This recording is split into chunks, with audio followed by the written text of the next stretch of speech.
আসসালামু আলাইকুম। সবাইকে বিসিএস ফ্রন্টার্সের পক্ষ থেকে শুক্রবারের প্রথম আলোতে স্বাগতম। আজকে ৫ই ডিসেম্বর ২০২৫ আমরা পড়ব প্রথম আলো। তো আপনারা হয়তো জানেন যে আমাদের একটি স্বাধীন পুলিশ কমিশন গঠন করার কথা ছিল, কিন্তু সেটি আর হচ্ছে না। পুলিশ কমিশনের কার্যক্রম হবে সীমিত এবং সুপারিশ কেন্দ্রিক। এরকম একটি খসড়া অনুমোদন দিয়েছে অন্তর্বর্তীকালীন সরকারের উপদেষ্টা পরিষদ। তো এই তথ্যটি এখানে এসেছে। এরপর আপনারা দেখছেন যে দেশে মাছ উৎপাদনে দ্বিতীয় অবস্থানে রয়েছে কুমিল্লা, প্রথম অবস্থানে রয়েছে ময়মনসিংহ। তো এই তথ্যটি আপনারা মনে রাখতে পারেন, যে কোনো পরীক্ষায় আসতে পারে।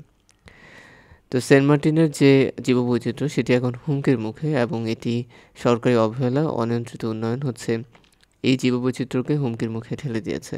এটি বলছেন বন্যপ্রাণীর বিশেষজ্ঞ রেজা খান। তো আপনারা দেখছেন যে কিছু প্রাণীর ছবি দেওয়া আছে এখানে, যেমন বিরল পরিযায়ী পাখি, জলপাই রঙা হচ্ছে কাচিম, তারপরে নীল কাঁকড়া এবং হচ্ছে সৈনিক কাঁকড়া। এই প্রাণীগুলো হারিয়ে যেতে পারে যদি সঠিক ব্যবস্থা পদক্ষেপ না নেওয়া হয়। তো আপনাদের জন্য আমরা আজকের প্রথম পাতায় একটি গুরুত্বপূর্ণ প্রশ্ন রেখেছি।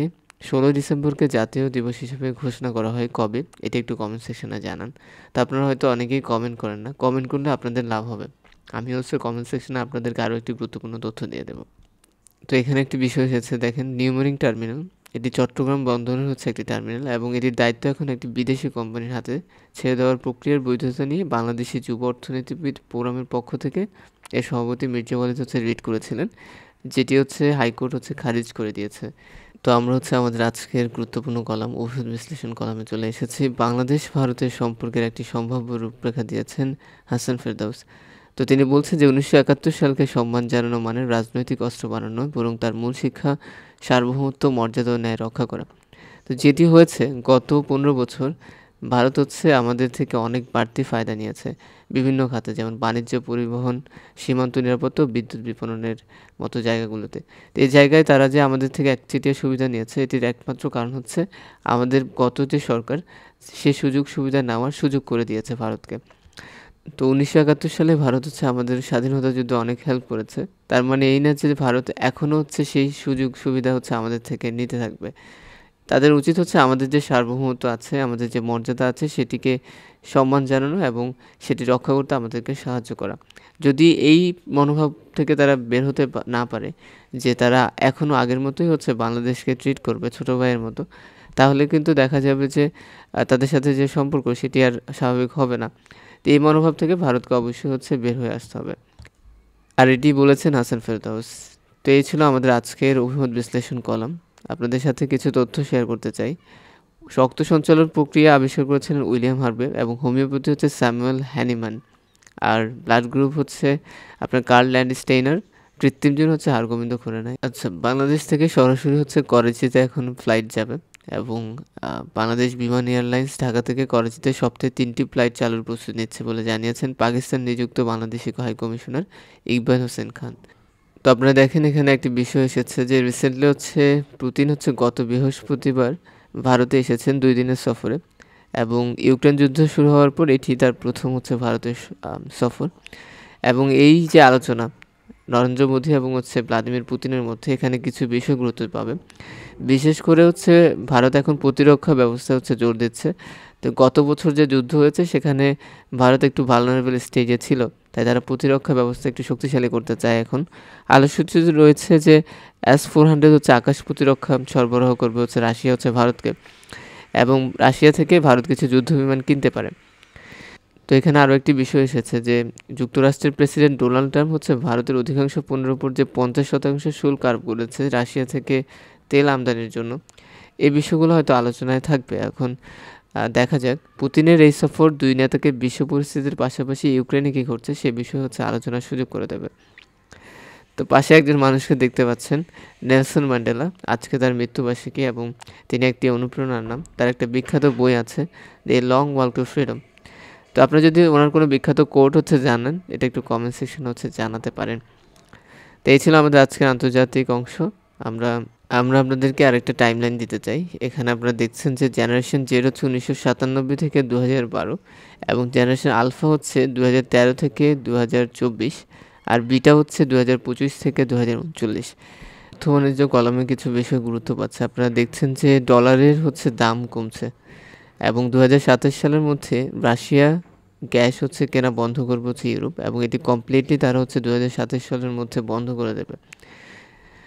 তো আপনারা দেখেন এখানে আরও একটি বিষয় এসেছে। গতকালকে হচ্ছে আমাদের বিনিয়োগ উন্নয়ন কর্তৃপক্ষ কর্তৃক একটি সম্মেলনের আয়োজন হয়েছে। সেখানে ব্যবসায়ীরা বলেছে যে 15% সুদ হারে ব্যবসায়ীদের পক্ষে ব্যবসা পরিচালনা করা প্রায় অসম্ভব। তো আমাদের বাংলাদেশ ব্যাংকের আহসানুস মনসুর, যিনি গভর্নর, তিনি বলছেন যে একদিকে উচ্চ মূল্যস্ফীতি থাকবে, অন্যদিকে কম সুদ হার থাকবে, এটি উচ্চাশা, এটা হতে পারে না। মূল্যস্ফীতির হার 7% এর নিচে নামলেই সুদ হার কমবে, এজন্য একটু ধৈর্য ধরতে হবে। তো ব্যবসায়ীদের পক্ষ থেকে সৈয়দ নাসিম মঞ্জুর, যিনি অ্যাফেক্স ফুটওয়্যারের হচ্ছে এমডি, তিনি বলছেন যে বাংলাদেশে শুধু ব্যবসায়ী বিত্তবান হয়েছেন নাকি আমলারা হয়েছেন, এই কথাটি বলা হয় না।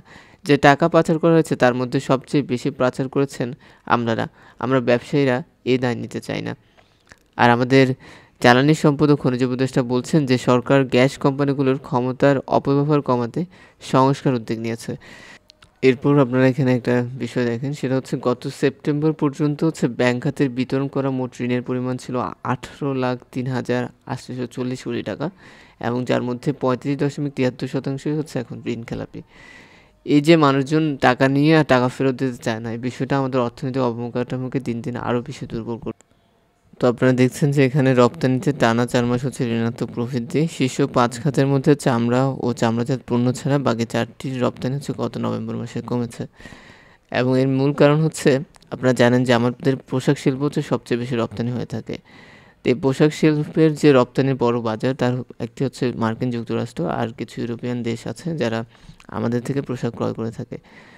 তো ডোনাল্ড ট্রাম্প ক্ষমতায় আসার পর থেকে আমাদের উপর পাল্টা যখন 20% শুল্ক হচ্ছে আরোপ করেছে, এই শুল্ক হার নিয়ে হচ্ছে বাইরের সাথে হচ্ছে বাণিজ্য করা একটু কঠিন হয়ে পড়েছে, যার কারণে এখন পোশাক শিল্পের রপ্তানি একটু তলানিতে আছে। এ কারণেই মূলত আমাদের রপ্তানি হচ্ছে কমেছে গত বছরের তুলনায়। তো আমরা হচ্ছে আমাদের আজকের মতামত কলামে চলে এসেছি। আপনারা দেখছেন যে মহিউদ্দিন আহমেদ গুজব শব্দটাকে ডিফাইন করার চেষ্টা করছে। তিনি বলছেন যে গুজব হচ্ছে মিথ্যা রটনা। তো মার্ক টোয়েন বলছে যে গুজব হলো অপ্রমাণিত সত্যের ছদ্মরূপ। আর নেলসন ম্যান্ডেলা বলেছেন যে গুজবের প্রভাব কখনো হালকা হয় না। তো এখানে আর পড়ার মতো তেমন কিছুই নেই। দেখতে পাচ্ছেন যে শিল্পের বিষে ডুবছে কৃষি জমি, এবং সাভার ধামরাইয়ের কৃষক রক্ষায় পদক্ষেপ নিতে একটি মত এসেছে। তো সাভার ও ধামরাইয়ের যে কৃষি জমি আছে তা কমে যাচ্ছে, এবং তার মূলে রয়েছে অপরিকল্পিত শিল্পায়ন ও শিল্প পর্যায়ের ভয়াবহ দূষণ। তো কৃষিখাত হচ্ছে আমাদের দেশে সবচেয়ে বেশি মানুষের কর্মসংস্থান হয়। তো শিল্প এবং কৃষির মধ্যকার অসময় লড়াইয়ে কৃষি জমি বিলীন হয়ে যাওয়াটা খুবই উদ্বেগজনক। তো এটি কীভাবে হচ্ছে দেখেন, এখানে ভারী যে ধাতুগুলো আছে এগুলো আমাদের শস্যে চলে যাচ্ছে, ফলে ফসলের গুণগত মান হচ্ছে পরিবর্তন হচ্ছে, উৎপাদন কমছে, এবং ধাতুগুলো খাদ্যের মাধ্যমে আমাদের শরীরে হচ্ছে প্রবেশ করছে। এই দূষণের মূল কারণ হচ্ছে শিল্প কারখানার মালিকদের আইন না মানার প্রবণতা, প্রশাসনের সংশ্লিষ্ট দপ্তরগুলোর কার্যকর হচ্ছে উদ্যোগের অভাব। তো এই সমস্যা থেকে আমাদের অবশ্যই পরিত্রাণের জন্য যথাযোগ্য ব্যবস্থা নিতে হবে। এটি খাদ্য নিরাপত্তা, জনস্বাস্থ্য, সুশাসনের উপর একটি বড় আঘাত, এবং রাষ্ট্রের উচিত অবিলম্বে হচ্ছে কার্যকর তদারকি ও আইনের মাধ্যমে এই বিষয়গুলোকে বিবেচনায় নেওয়া।